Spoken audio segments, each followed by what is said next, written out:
Lento, muy lento, pareciera que avanzamos en México en el tema de la cultura hacia la no discriminación y el menosprecio hacia los grupos más vulnerables. Ya se había posicionado en la agenda política nacional. Se hicieron reformas, se implementaron programas a favor del respeto y la tolerancia, y hoy estamos otra vez frente a cifras alarmantes por discriminación hacia personas con alguna discapacidad. La Comisión Nacional para Prevenir la Discriminación, la CONAPRED, señala que la violencia y acoso hacia las personas con capacidades diferentes ocupa el primer lugar en denuncias, seguido por la condición de salud, apariencia física, preferencia u orientación sexual y embarazo. Y no crea que los casos de discriminación hacia los grupos indígenas o contra las personas de la tercera edad han bajado. Estos también permanecen latentes en todas las regiones del país. Esta noche haremos un análisis en lo que se refiere a discriminación, la xenofobia y el racismo. Y analizaremos si el Consejo Nacional para Prevenir la Discriminación, CONAPRED, cómo atiende los principios jurídicos internacionales en acciones concretas y de política pública. ¿Cuáles son las barreras que no dejan avanzar? Quédese conmigo esta noche. El programa va a estar muy bueno. Esto es Frente a Frente, periodismo con responsabilidad. Comenzamos.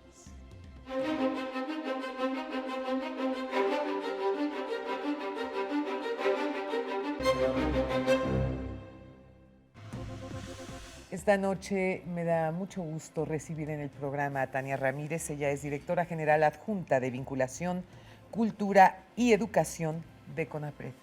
Gracias por estar conmigo. Gracias, Lolita. Cuéntame, ¿por qué? No sé, a mí me da la impresión, después de estar haciendo 30 años este programa y conocer a políticos de todos los partidos, de todas las ideologías, de todas las tendencias, en que de repente hay ciertos temas como que tienen un auge, como que todo el mundo apoya, como que todo el mundo simpatiza, etcétera, y luego como que viene un revés. Y dice, no, pues francamente como que no es tan importante. Y todos esos logros, todo eso que se avanzó como resultado del esfuerzo de muchas personas, empieza a decaer y a decaer y a decaer. ¿En qué momento se encuentra CONAPRED en relación a todos estos temas? Bien, pues se encuentra en un momento de oportunidad, porque este país presenta retos profundos. Tremendos. Y se encuentra también frente al obstáculo de que el asunto de la discriminación no depende únicamente de determinaciones políticas, claro, ni de cambios en la legislación. Sin duda son importantes, pero en realidad lo que va a plantearnos un escenario distinto como país es el cambio cultural, ¿no? Sí, es la educación, ¿no? Finalmente. Sí, y ahí estamos hablando de muchos factores, ¿no? Somos las personas, la educación en las escuelas, las relaciones laborales, la situación en el campo, en la ciudad. Es mucho más complejo y yo creo que en estos años, que si bien no hemos avanzado a pasos agigantados, sí hemos ido construyendo cierto saber, cierto diagnóstico y ciertos conocimientos sobre cómo funciona la discriminación y se reproduce. Tania, nosotros como mexicanos nos quejamos del trato que se le dan a nuestros compatriotas en los Estados Unidos. Y yo me pregunto, ¿y el trato que los mexicanos le damos a todos los que vienen de Centroamérica y que cruzan nuestro país para poder alcanzar el sueño americano? ¿En dónde queda eso? Porque es muy fácil criticar, pero ¿por qué no volteamos a vernos? Yo creo que los mexicanos somos altamente discriminatorios, sin lugar a dudas, en muchos casos y en muchas circunstancias. Y entonces ves tú que se discrimina a aquel que es gay, a la lesbiana, al que tiene sobrepeso, al que le falta peso, al que quizá no es tan vivo en la escuela, al que lo agarran como su burrito para estar provocándole bullying. Es decir, la lista es interminable de lo que nosotros hacemos con nosotros mismos. Sí, claro. Yo creo que, como bien dices, el caso de los migrantes es un espejo crítico. ¿Verdad? Y más en el México de estos días, ¿no?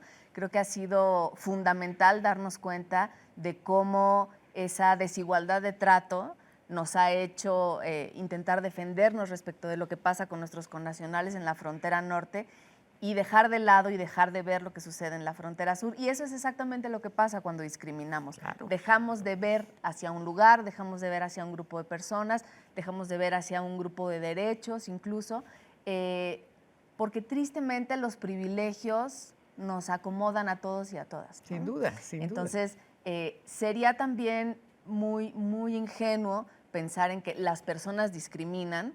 Como bien decías, tendríamos que empezar a hacernos la pregunta de cuándo hemos discriminado y sin flagelarnos demasiado, pero sí siendo muy autocríticos para que esa reflexión profunda sirva, aceptar que muy probablemente todas y todos hemos discriminado porque hemos sacado provecho de ese lugar de privilegio que a veces nos ha dado cierto tono de piel, pertenecer o no a una comunidad indígena, vivir en cierta zona del país o en ciertas zonas de las ciudades. Cada una de las cosas y de los elementos que nos compone como personas puede implicar una ventaja o una desventaja que podría ser subjetiva, ¿no? Como la de pensar que el color de la piel de alguien tiene que influir en la forma en la que piensa, etcétera, pero que a veces son bien materiales y bien reales y contundentes, como es la discriminación que se ejerce sobre pueblos o comunidades indígenas, dejándoles en la pobreza y en una situación de discriminación que es incluso estructural, no solo es del estigma y del prejuicio de pensar que el indígena es de tal forma o no, sino dejarles en la estructura de nuestro ordenamiento social fuera de la posibilidad de realizarse como personas y de ver garantizados sus derechos más básicos. Uno de los grupos que han sido profundamente marginados, por fortuna en la Ciudad de México pues se ha avanzado mucho en el tema, pero si tú vas afuera de la Ciudad de México y te vas al resto del país, todavía el colectivo LGBTTI ha sido profundamente golpeado. Yo tengo muy presente, por ejemplo, un caso de un chico que en Chilpancingo, cuando se enteraron que era gay, lo mataron a pedradas, como si estuviéramos viviendo todavía en la época de Cristo, ¿no? Es decir, y esto pues no hace mucho que sucedió.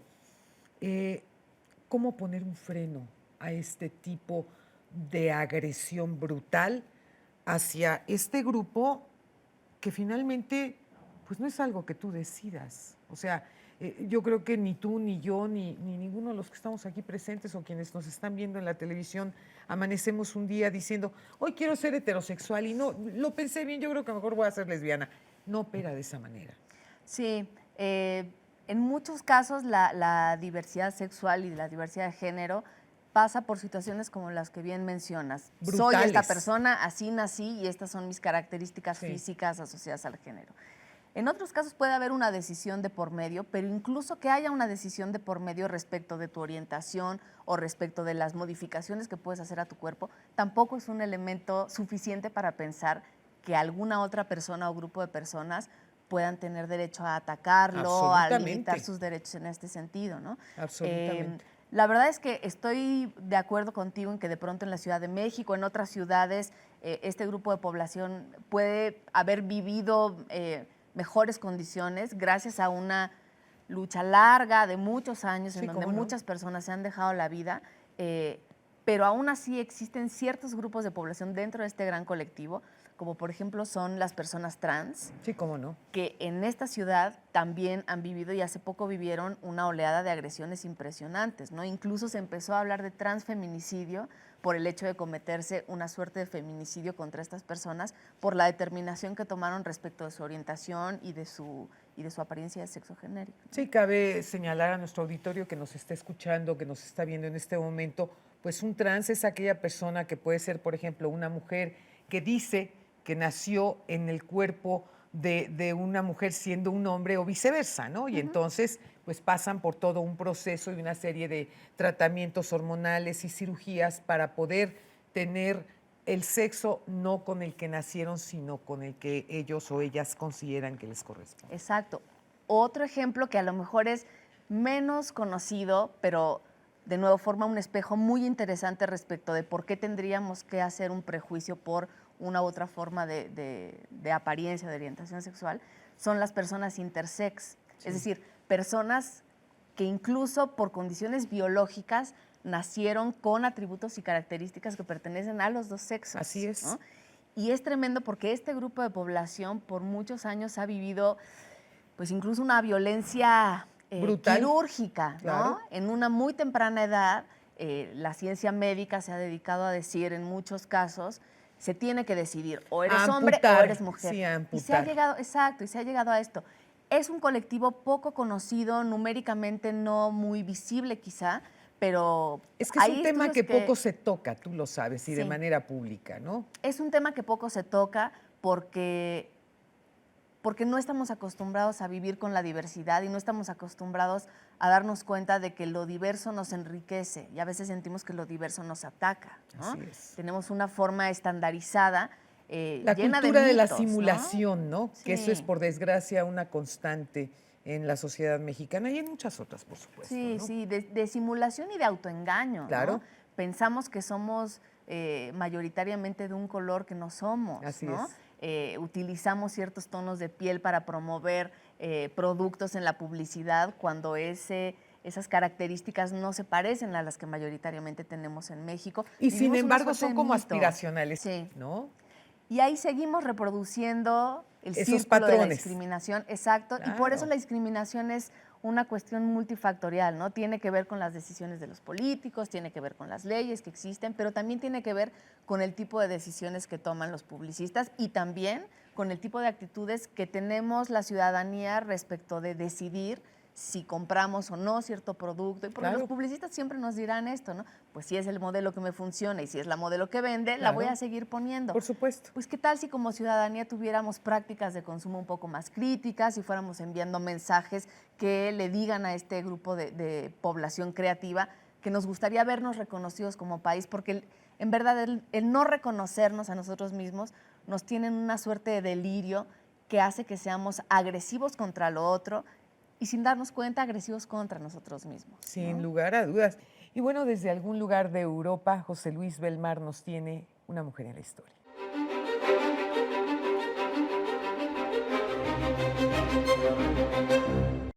Alexandrine Pierre Tenelle Françoise Tinme nació en La Haya, Países Bajos, Holanda, el 17 de octubre de 1835.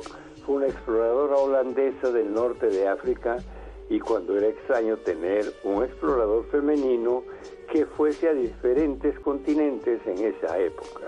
Como meta quería trazar el Nilo Blanco en Sudán, África. En 1861 organizó su primera expedición en el Nilo con su tía y su madre. Viajó a Sudán, donde se fue a buscar la fuente del Nilo por sí misma. Ella fue al oeste, cerca del río Gatzel y el río Sobat, investigando cerca del lago Chad, en especial la cuenca del Nilo. Tristemente, su madre y su tía y algunos más murieron de fiebre durante la expedición. En 1863, Alexandrine hizo su expedición al Alto Nilo de nuevo. Entró en una región llamada la Asande, cerca de la cuenca del noroeste del río Congo. Pero después de esta expedición se fue a vivir al Cairo, Egipto, hasta 1867. En 1869, Alexandrine inició nuevamente sus exploraciones africanas. Quería ser la primera mujer en atravesar el desierto del Sahara. Ella estaba esperando una caravana árabe para que la llevase hacia el sur, cuando fue dejada de lado por esta y decidió ir con guías tuareg para ver las tribus y sus tendencias nómadas. Cerca de Gad, Libia, el 1 de agosto de 1869, fue robada y asesinada por sus guías en el desierto de Libia, en la ruta de Trípoli al lago Chad. Había estado a punto de visitar esas tribus tuareg que fueron las que la mataron. Desde Europa, José Luis Belmar presentó para Frente a Frente a una mujer en la historia, Alexandrina Pieternella.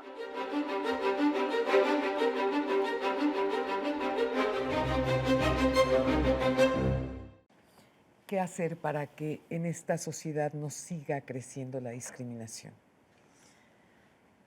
Primero conocer, tener curiosidad, investigar, no hacer prejuicios rápidos, ¿no? Preguntarnos qué hay detrás de las personas, darle una oportunidad siempre a todas las personas y darnos una oportunidad de demostrar lo que somos en los ambientes laborales, en las escuelas, en las agencias de moda, etcétera. Darle una oportunidad a la gente de mostrar su verdadero talento más allá de sus características físicas, de su orientación sexual, de su grupo de población. Mucho conocer, mucho aceptarnos. Tenemos que hacer la tarea que no hemos hecho en muchos años como país, ¿no? Y eso quiere decir ponernos a leer, ponernos a estudiar, pero también ponernos a ser profundamente autocríticos. Como decía al principio, sin una cosa de flagelarnos, y etcétera, pero en serio que la autocrítica nos lleve a darnos cuenta de que si el fenómeno de la discriminación es tan repetido y sucede todos los días en nuestro país, probablemente algo estamos haciendo, ¿no? Y algo mal. Algo muy mal, ¿no? Y algo que sin duda es estructural, es decir, está en las leyes. Sí es cierto, las leyes muchas veces están diseñadas sin contemplar mujeres, pueblos indígenas, etcétera. Es cierto, está en la forma en la que funcionan nuestras instituciones y están estructuradas. Claro. Por decir algo, hay apoyos para pueblos indígenas, pero no para pueblos afrodescendientes. Entonces, estos grupos de población prefieren ocultar una parte de su identidad con tal de tener cierto apoyo por otro camino. Sí está en el ordenamiento de las estructuras de nuestra sociedad, pero también está en nuestros más profundos miedos. Claro. Está en nuestro más profundo miedo a vernos al espejo y reconocernos, y también a desmontar las ideas fáciles de que un tono de piel, una lengua predominante, una educación en determinados colegios es fundamental para el futuro, ¿no? Yo creo que como sociedad nos toca empezarnos a demostrar que hay otras rutas, hay muchas otras maneras de hacer las cosas, hay muchas formas de vivir dignamente y plenamente, y la diversidad nos enriquece como país, ¿no? Es fundamental que asumamos de una vez que la inclusión, además de todo, va a favorecer el desarrollo de nuestro país, ¿no? Nos estamos perdiendo de talento, nos estamos perdiendo de vidas humanas, nos estamos perdiendo de creatividad por no dejar a esas personas realizarse en el lugar que lo tienen que hacer. México es un gran mosaico que debemos abrazar. Exacto, exacto. Nos debe dar orgullo, claro, no nos debe dar temor, y debemos enfrentarlo con buena cara porque el futuro es adverso, entonces más nos vale mirar hacia arriba y disfrutar y abrazar esta diversidad. Por supuesto que sí. No se pierda nuestro próximo programa. México vive tiempos de cambio, tiempos de dar la cara, tiempos para hablar frente a frente. Muy buenas noches.